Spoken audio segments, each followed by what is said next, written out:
it's like we all just woke up and everyone's locking in, the great lock in. Like, who started this and do I have to do it? Hello, lovelies. The topic today is about the great lock-in. I feel like I woke up on September 1st and was inundated with content about locking in and the great lock-in and everyone sharing their goals and just talking about they're going to be staying in, they're not going out, they're locking in. And I was like, did I miss the memo? Why is everyone locking in? I also want to talk about whether you have to feel the pressure to do it if you don't want to do it. So let's get into it. I think it makes sense for the great lock-in to be towards the end of the year because you start being like, oh my God, the year is ending in a couple of months.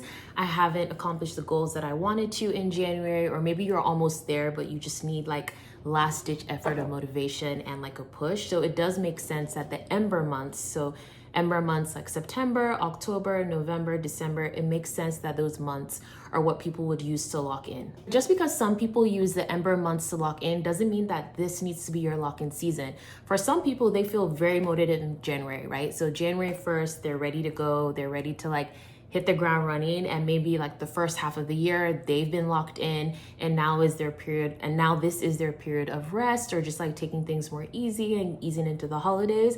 So that's why I say like don't get don't feel the pressure to like lock in right now just because everyone is, because we all have our different flows of productivity, if you will. Some people feel it towards the beginning of the year. Some people feel it in the summertime. I don't know. Some people feel it at the end of the year. Or maybe you're a boss and you feel it all year through. So don't feel the pressure to lock in right now if you feel like I've been locked in already, like I've been waiting on y'all. But let's say you do want to join the great lock-in. Let's talk about how to actually set goals and have this last minute push that you'll actually stick to, and it won't just be a trend that fades away in a couple of days. I think the first thing is to not overcomplicate it. I think, it's September, be realistic about what you can actually accomplish in the next, 3 months. So don't set like a whole list of goals. Maybe focus on one thing that you want to accomplish by the end of the year, maybe 3 things. Just like be very realistic in what is actually doable. Don't overcomplicate it. Don't think that you're going to have this whole brand new life by the end of the year. Be realistic so that you actually feel motivated, because if you are unrealistic or you're not being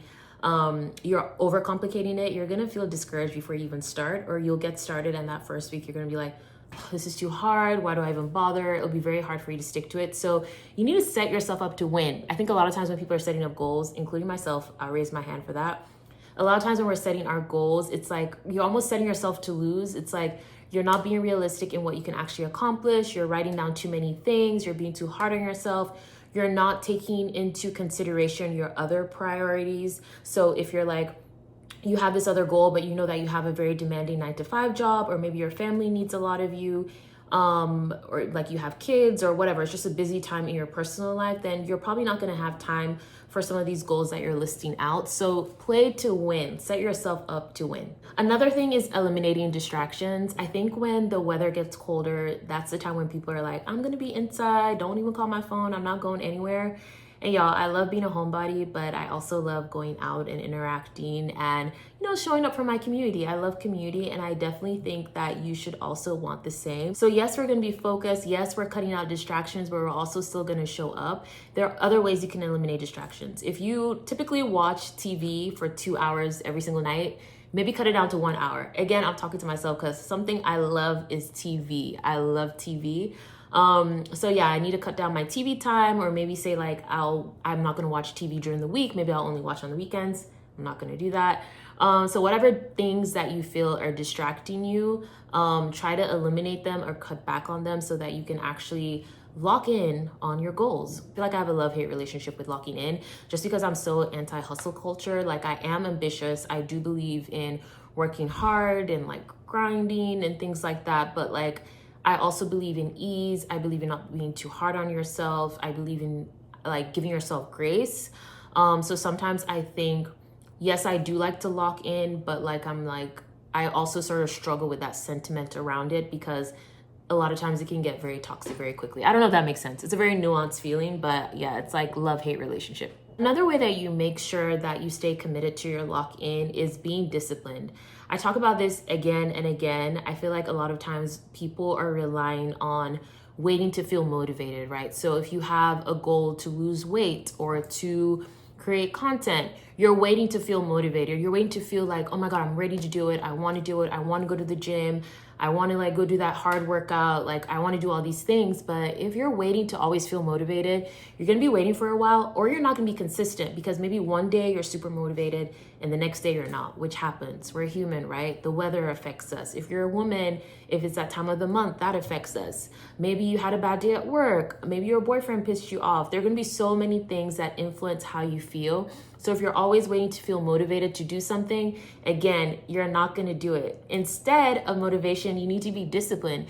And discipline is committing to doing what you said you'll do no matter what you feel. I think that's a word we need to embody more, discipline and not motivation. And to give you the perfect example, it is Sunday. I have been filming content for almost 5 hours now. I'm basically batching content for like the next 2 weeks. I've already filmed about 9 to 11 short form videos that are going to be on Instagram, so follow me there. And then I was like, oh my God, I really don't want to have to film this YouTube, but I'm like, I need to be disciplined. Don't act on how you feel, which is tiredness. And stay committed to what the plan was, which was to film a YouTube video today. And here I am, guys, being disciplined, even though I'm not motivated. I would love to know what you guys are locking in on for the rest of the year. I'll share some of mine. So as you guys know, well, I'm talking like you guys know me. Like, if you don't know, I am an actor and I'm trying to get signed to an agent by the end of the year. Right now, I am working on my materials. So I've updated my headshots, and now I need to like update like my acting clips and just like get my paperwork and like portfolio together. So my goal is to hopefully get signed to an agent by the end of the year, at least have some interviews with agents. I don't know, but that's one of my things, is to, I guess you're not supposed to have a goal that is hinged on something you can't control. Like I can't control how the agents perceive me. I can't control if they're accepting new clients. I can't control any of that. So your goals, I know that they're supposed to be set on what you can control. So let me rephrase that. Instead of getting signed by an agent by the end of the year, my goal is to submit to agencies by the end of the year. By the end of next month, honestly, that's my goal. So quick reframe on what I can control. Another goal I have is losing a couple of pounds. I've lost about maybe like 16, 17 pounds. I can't do the math, but since the beginning of the year. So I have just a few more pounds to lose. So I'm continuing to walk, do exercise, limit my portions, like focus on healthy, balanced meals. My cholesterol was a little too high at my last checkup, primary doctor, whatever checkup. More fiber, more healthy foods, and yeah, losing a few more pounds. So that's something I'm locking in on. Another big one is I want to post on Instagram for 100. I want to make 100 posts. I want to post 100 times on Instagram by the end of the year, and like good quality posts, not like things that I sort of half-assed and like woke up that morning and decided to post. I think I've posted about 10 or 11. So I have a bit, and let me just see how many days we have till the end of the year.